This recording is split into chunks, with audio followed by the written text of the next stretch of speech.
Not to press you too hard, but when you Mm-hmm. say cautiously optimistic about the 16 vintage, you're saying average? Is that what you mean? Yeah, maybe a little bit less than average, and a lot of that goes back to what we'll be talking about for the next few years as we release the 15 vintage. We had some pretty I hate to use the term lousy, but cold, wet weather last May, which really impacted our yields in conjunction with the drought that we were experiencing last year.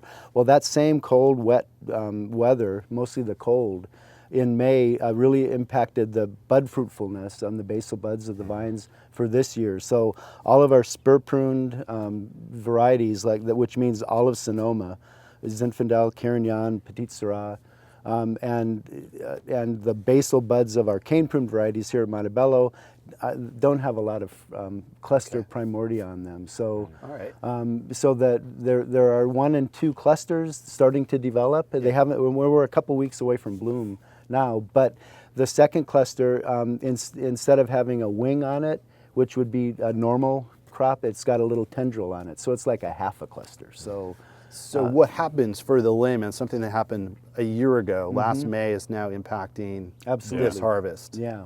And that's simple. The reason why we cane prune at Montebello is simply because of that. The basal buds of Cabernet, if they don't have enough fruit on them because the previous spring was cool, which typically happens here at Montebello, then you end up with not enough fruit. The vine kind of goes crazy, grows a little bit more vigorously than it should, and it gets into what I kind of call the vegetative cycle of Cabernet, and Merlot will do it too, where you end up with not enough fruit to slow down the growth of the vines, so it leads to more green, more veggie wines. So how do you attack that? I mean, are you more aggressive in terms of leaf thinning and that type of thing in those situations? So there are 2 ways that impact it, David. One is the cane prune, so that you're exposing, so that you have available for that year's fruit, buds that were differentiating in June, July, and August.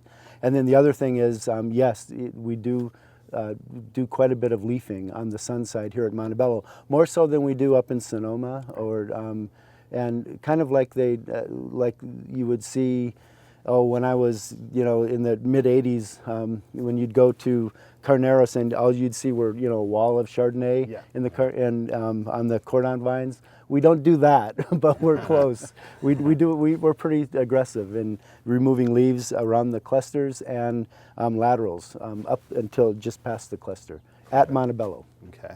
Well, I'm sure everybody's getting thirsty.